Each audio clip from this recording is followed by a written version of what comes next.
Allahumma sholli sholatan kamilatan wa sallim salaman tamman ala sayyidina Muhammadin alladhi tanhalu bihil uqadu wa tanfariju bihil kurabu wa tuqda bihil hawaiju wa tunalu bihil raghaibu wa husnul khawatimi wa yustasqal ghamamu biwajhihil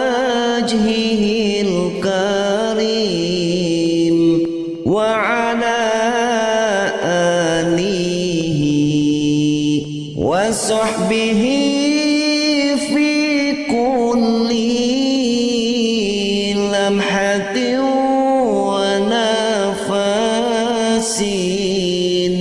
wa nafasin bi'adadi kulli ma'lum millat.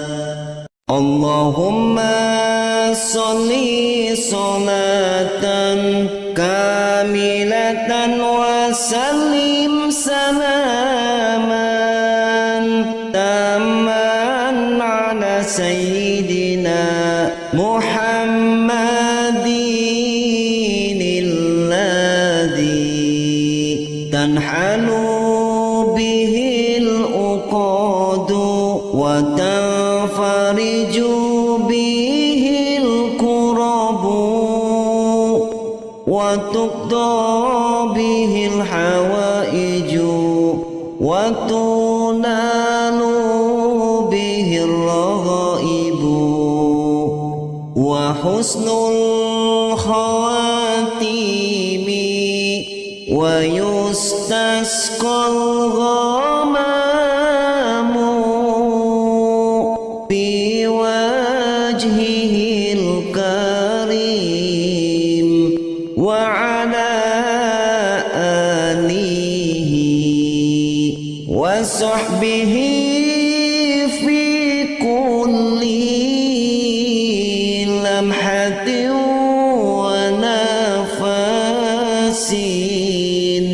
wa nafasin bi'adadi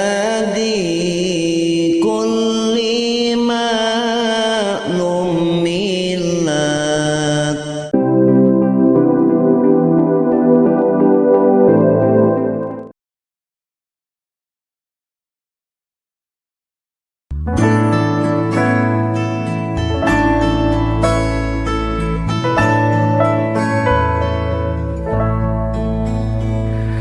Rabbi shrah li sadri wa yassir li amri wahlul 'uqdatam min lisani yafqahu qawli. Ya Allah, lapangkanlah dadaku, mudahkan urusanku, lancarkan lisanku, dan baguskanlah ucapanku.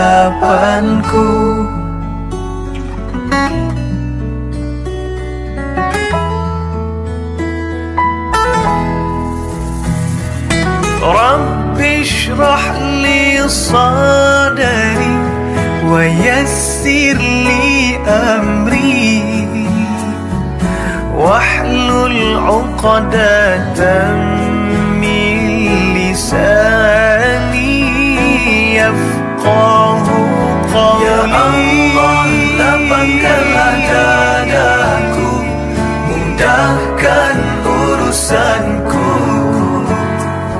lancarkan lisanku dan baguskanlah ucapanku. Rabbi shrah li sadri wa yassir li amri wahlul 'uqdatam min lisani yafqahu qawli.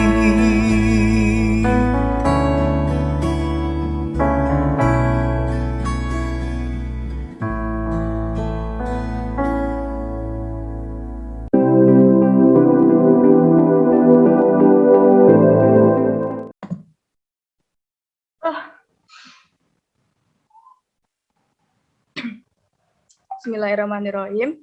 Assalamualaikum warahmatullahi wabarakatuh. Perkenalkan, nama saya Anissa Abdulia dari Prodi S1 Teknik Elektro. Terima kasih buat teman-teman yang udah hadir di Zoom meeting kali ini. Kali ini saya akan mempresentasikan mengenai tanggung jawab dalam Islam. Dalam kegiatan sehari-hari dan dalam kehidupan kita sehari-hari, kita tentunya sudah tidak asing dengan tanggung jawab. Setiap hal yang kita lakukan pasti perlu yang namanya tanggung jawab.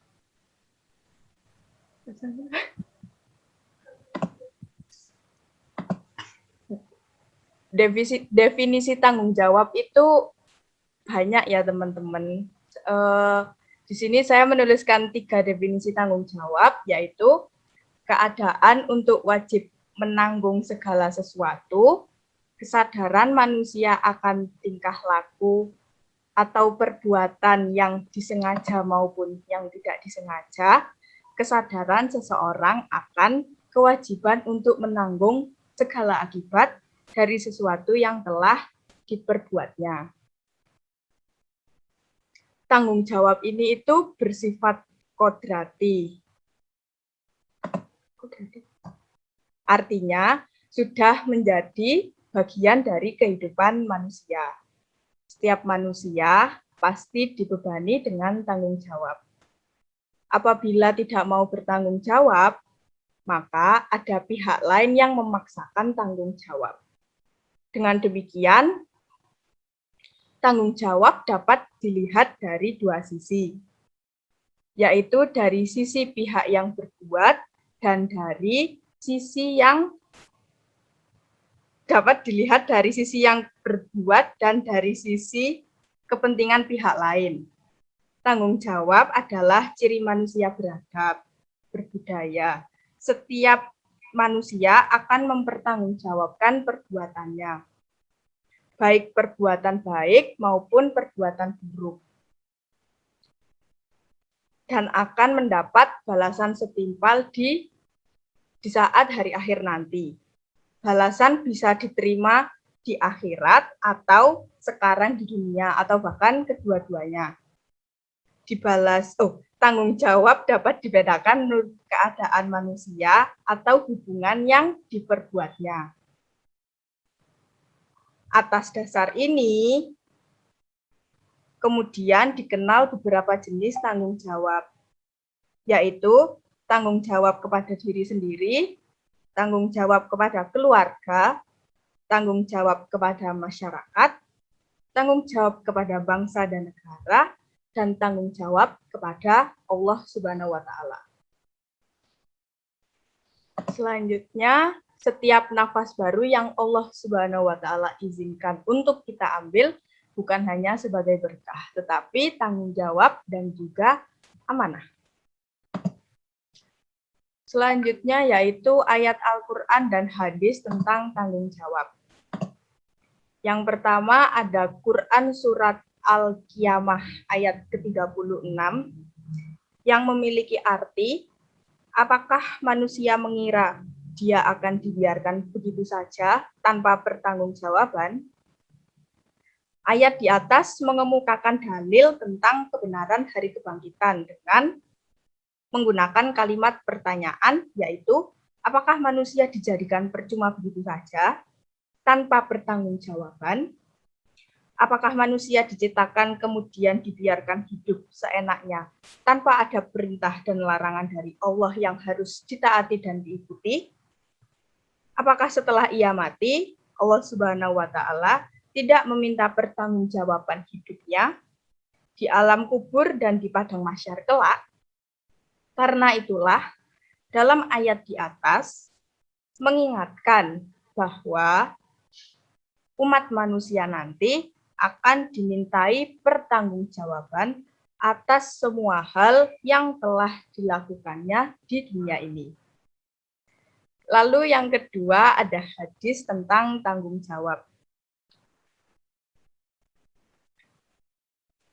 Pengertian dari hadis tentang tanggung jawab ini adalah dari Abdullah bin Umar bahwa dia mendengar Rasulullah telah bersabda, setiap kalian adalah pemimpin, dan setiap pemimpin akan diminta pertanggungjawaban atas yang dipimpinnya.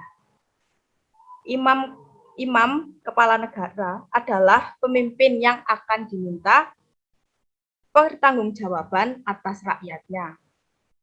Seorang suami dalam keluarga adalah pemimpin dan akan dimintai pertanggungjawaban juga.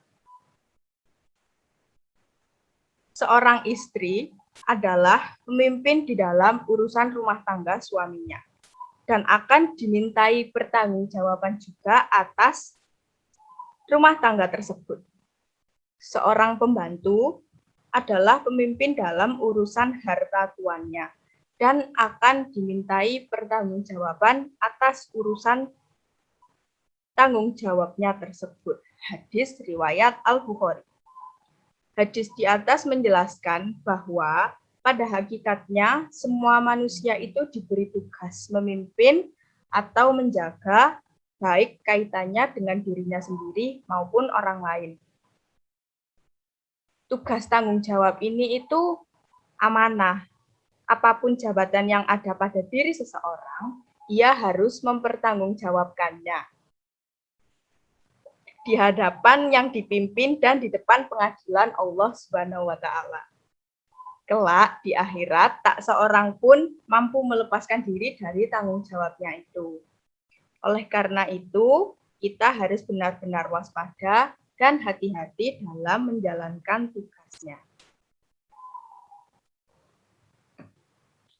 Ada beberapa ayat lain yang menunjukkan juga tentang tanggung jawab sebagai kewajiban umat manusia. Bentar.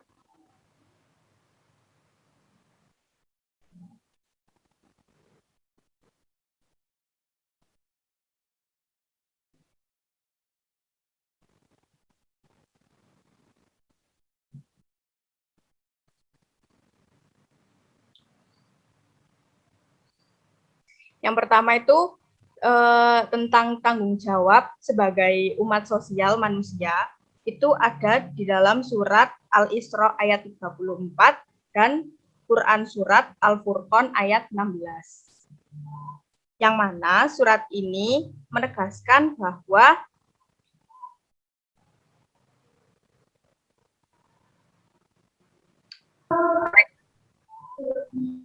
melarang mendekati anak yatim kecuali dengan cara yang paling baik, yakni dengan mengembangkannya dan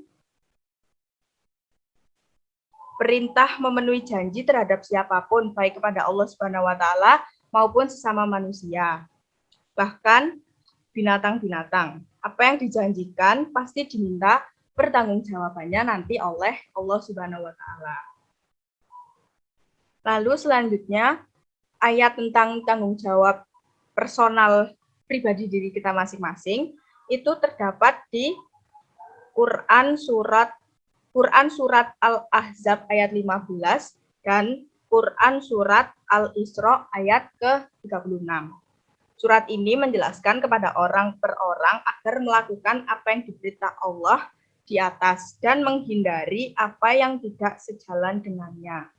Lebih lanjut, ayat-ayat ini itu berpesan jangan mengikuti persoalan apapun yang kamu nggak tahu, yakni Jangan berucap apa yang kamu tidak tahu, jangan mengaku tahu apa yang kamu nggak tahu, atau mengaku mendengar apa yang tidak dengar.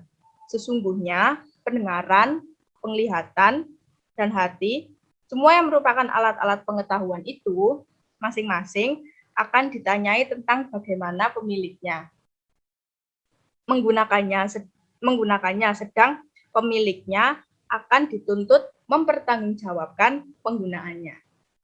Jadi kita harus benar-benar hati-hati dalam bertindak dan bertutur kata. Lalu selanjutnya hikmah dan manfaat tanggung jawab. Hikmah dan manfaat tanggung jawab yang pertama ada menghindarkan diri dari sikap pengecut.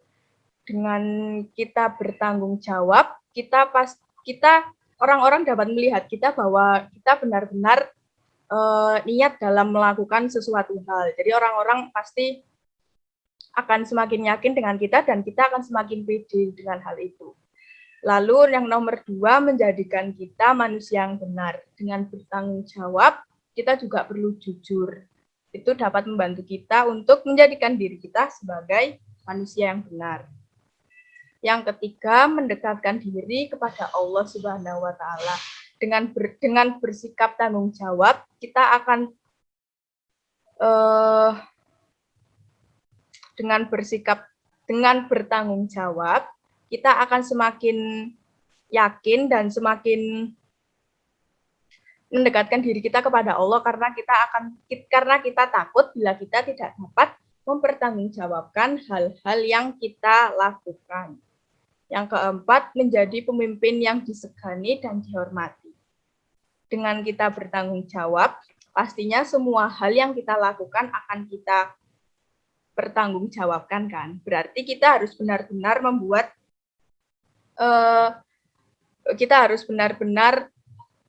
melakukan hal yang kita rencanakan dan harus kita pertanggungjawabkan nantinya. Dan orang-orang akan melihat kita bahwa, oh, dia ini ternyata selalu mempertanggungjawabkan semua perbuatannya ya. Orang-orang pasti akan berkata seperti itu. Itu adalah salah satu hikmah dan manfaat tanggung jawab. Selanjutnya, menjadi pribadi yang dapat dipercayai. Dengan bertanggung jawab, orang-orang akan melihat kita bahwa kita selalu melaksanakan tugas-tugas yang diberikan, melaksanakan tugas-tugas yang kita buat. Maka kita dapat dipercaya oleh orang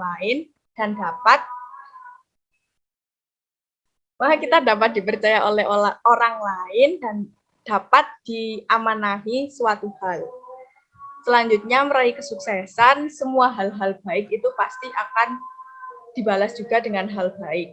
Salah satunya ini adalah meraih kesuksesan. Dengan bertanggung jawab, kita dapat meraih kesuksesan ini selangkah lebih maju daripada orang lain. Yang ketiga, mampu memikul beban. Dengan bertanggung jawab, kita dapat memikul banyak beban karena kita selalu bertanggung jawab dengan hal-hal seperti itu. Seperti penjelasan yang lain, hampir sama seperti yang lainnya, mampu memikul beban ini merupakan salah satu hikmah dan manfaat tanggung jawab. Dan yang tanggung jawab dan yang terakhir adalah istiqomah dan kepercayaan. Saat kita melakukan suatu kegiatan, kan kita harus bertanggung jawab. Istiqomah di sini dapat saya artikan bahwa kita harus benar-benar menjalani hal tersebut dengan sungguh-sungguh supaya kita bisa menuntaskan kegiatan tersebut dan berakhir bisa mempertanggungjawabkan hal tersebut. Istiqomah dan kepercayaan. Kepercayaan ini sama seperti pribadi yang dapat dipercaya tadi, kita dapat dipercaya oleh orang-orang di sekitar kita dan orang-orang akan memandang baik tentang kita. Orang-orang juga akan berpikir, wah, anak ini dapat mempertanggungjawabkan seluruh kegiatannya. Dia pasti memiliki pribadi yang baik, memiliki hal-hal, orang-orang akan memandang positif terhadap kita. Seperti itu. Sekian presentasi saya kali ini. Apakah ada yang ingin ditanyakan?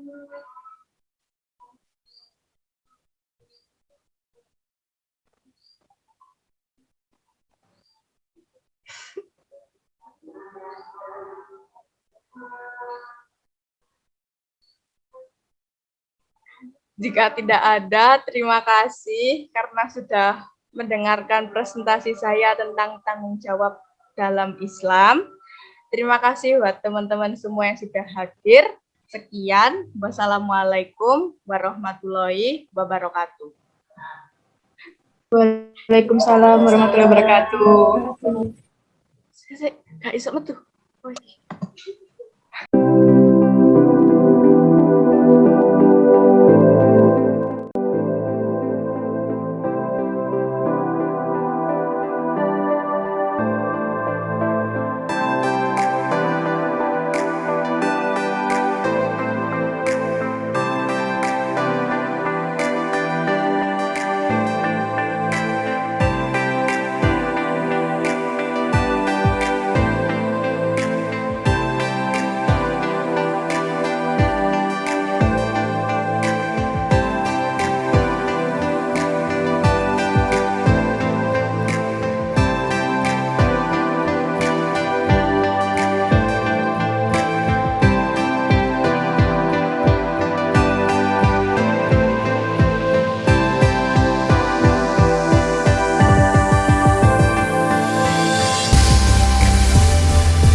Assalamualaikum warahmatullahi wabarakatuh.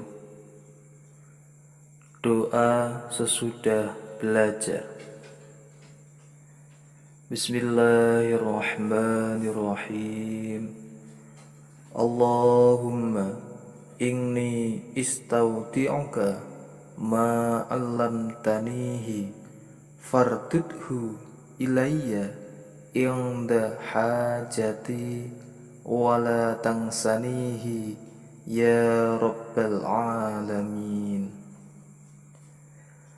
Allahumma inni istaudi'uka ma 'allamtanihi fardudhu ilayya inda hajati wala tangsanihi ya rabbal alamin.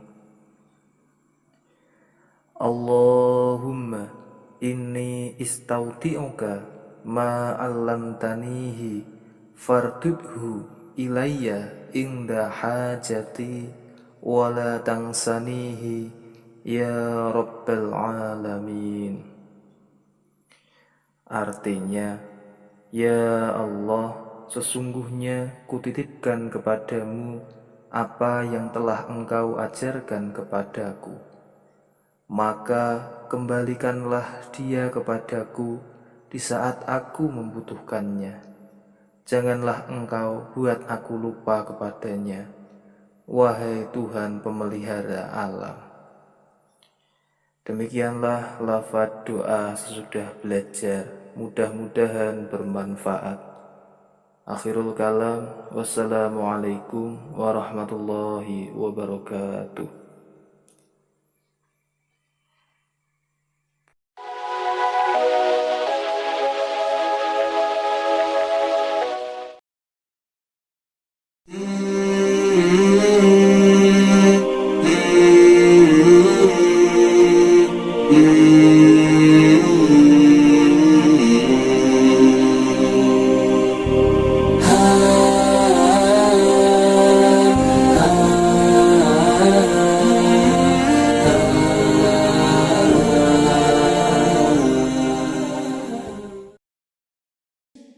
Bismillahirrahmanirrahim. Subhanaka Allahumma wa bihamdika asyhadu an la ilaha illa anta Astaghfiruka wa atubu ilaik. Artinya, Maha suci Engkau ya Allah, dan aku memujimu. Aku bersaksi bahwa tidak ada ilah yang berhak diibadahi dengan benar kecuali Engkau, serta aku meminta ampun dan bertaubat kepadamu